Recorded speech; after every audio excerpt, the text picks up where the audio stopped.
എത്രയോ പ്രാവശ്യം ഞാൻ നിന്നിൽ നിന്നകന്നു പോയി,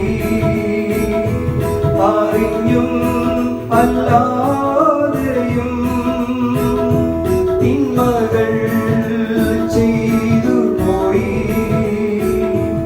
എങ്കിലും സ്നേഹമതാ.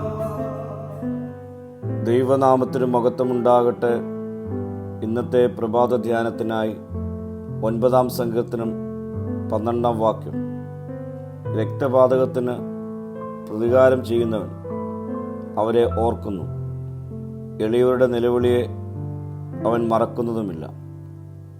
ജീവന് വില കൽപ്പിക്കുന്നവൻ ജീവനെ നശിപ്പിച്ചു കളയുന്നവനെ ഓർക്കുന്നു, കാരണം ജീവൻ്റെ ദാതാവ് അവനാണ്.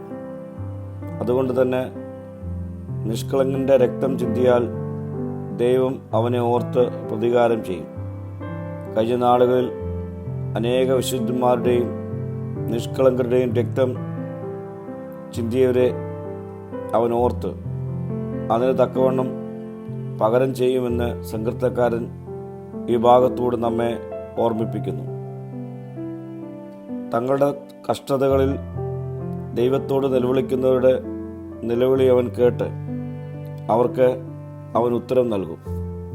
കാരണം അവരുടെ നിലവിളി അവൻ്റെ സന്നിധിയിൽ നിലനിൽക്കുന്നുണ്ട്.